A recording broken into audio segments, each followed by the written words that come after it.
Well, let's continue to discuss these developments, because this meeting has, this special sitting has now been moved to next week, the 13th. There's been a special program committee meeting that took place a short while ago, and an agreement to postpone the voting on the Section 89 panel report was decided to happen next week. Well, to tell us a little bit more about that meeting, because he was in there, is the President of the Pan-Africanist Congress of Azania, the PAC, Mr. Mzwanele Nyhontso. Thanks so much indeed for joining us. Welcome to the program.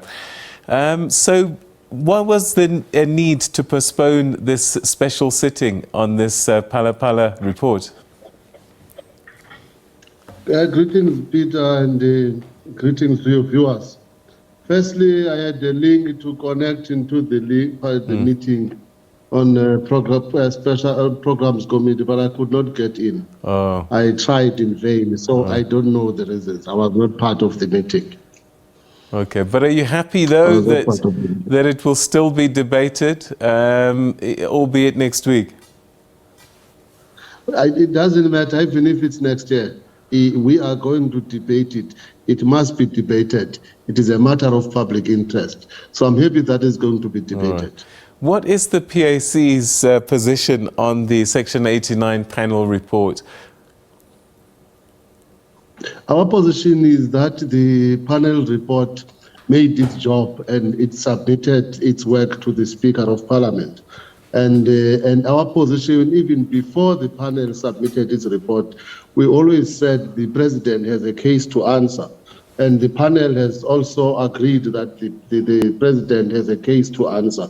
So we really want to know what's the reason people to believe that he has no case to answer. In fact, it's a shame that people are going outside and telling the world that they're going to reject the report of their own panel, the parliamentary panel, and it's unless we are not equal before the law. But the report must be rejected. I mean, the report must be debated, and the President has a case to answer. So the President has gone to the Constitutional Court. He's saying that he's taking the panel report on review. So the suggestion is that's the first step, that Parliament shouldn't even trouble itself until the Constitutional Court has ruled on the panel report. Because if the Constitutional Court throws it out, then what is there to debate? It shows exactly how the courts are abused in this country by those who are in power. Remember, Peter, the President said, and he has been saying this, I'm going to resign if I'm fingered. Now he is fingered. He's taking the panel report for review. And what does that mean? Anyway, in this country, there was a president who was talking every day, telling the world that I want my day in court. And when that wish was granted, he tried not to go to court. Who is fooling who here? All right. So as far as you're concerned, this must be debated, and it sounds as if there's an outcome that you've already decided on. Definitely.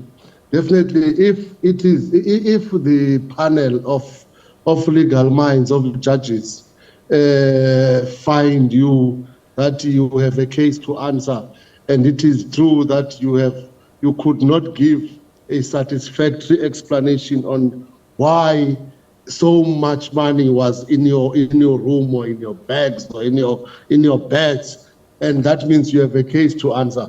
Peter, I was in Port Elizabeth yesterday on Gqeberha, and one comrade of mine said something very interesting, that to keep money at home is to kill the economy.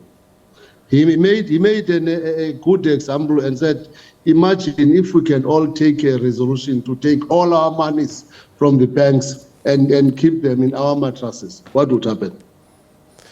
Okay. In the economy of the country. So the President has a case to answer. Because he's fingered, he must resign. All right. So for you, no other outcome is acceptable apart from his resignation? No, it's very difficult to accept outcome. Remember, the problem in this country is ANC as an organization. This is what they've been doing.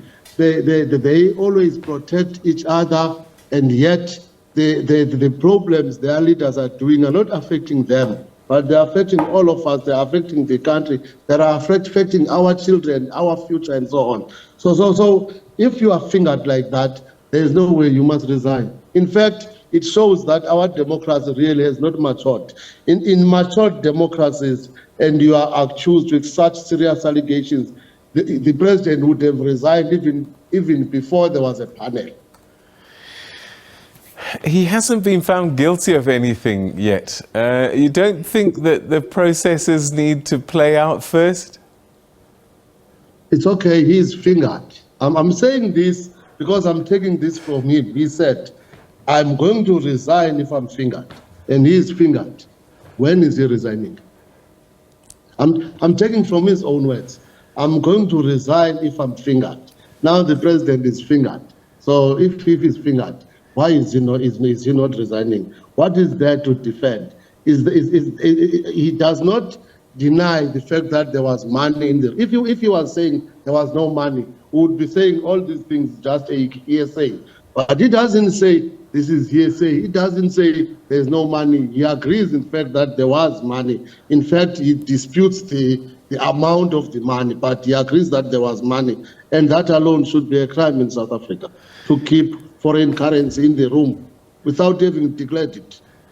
So the ANC has the majority in Parliament, so you can debate this all you want next week. If they stick together, what will you do then? It's okay. It's their own baby to lead with numerical arrogance. Truth is, it doesn't make them right. The majority, because you are in majority, it doesn't make you right. It happened before with President Zuma. It happened with Nkandla case. But what happened? President Zuma did not finish his term, and opposition parties were few even then. But the president did not finish his term. The ATM that submitted this motion, there are two in Parliament, but they made an impact. They wrote the motion, and at the end of the day, the panel was formed. So really, numbers do not count. What counts is what you say. We don't weigh words, we count them. We don't care. They can go and be arrogant and vote, but deep down in their souls, they would know that they are not voting according to what they've taken the oath for, but according to the mandate of the organization. Anyway, there is no democracy in Parliament at all. Imagine one person telling everyone that we are 17 in the room and 137 in the virtual platform, and all of us who are voting no or yes. What democracy is that? Only 14 people voted in South Africa on behalf of 400 people. What democracy is that? President of the Pan-Africanist Congress of Azania, the PAC, Ntate Mzwanele Nyhontso. Thank you so much indeed for joining us and sharing your thoughts with us tonight. Thank you, Peter. Thank you. All right, so a very definitive position there by the PAC, the president there saying that President Ramaphosa is fingered and he should resign. And they're not worried that the opposition parties don't have enough votes if the ANC decide to use their majority not to adopt the Section 89 panel report, which we suspect might happen given what the Treasurer General today said in a statement, that they'd rather wait for the review that the President has put through to the Constitutional Court on this report, and after that outcome, we'll cross that bridge when we get there, were the words used by the Treasurer General. But at the same time, he also said that the President will be held accountable throughout.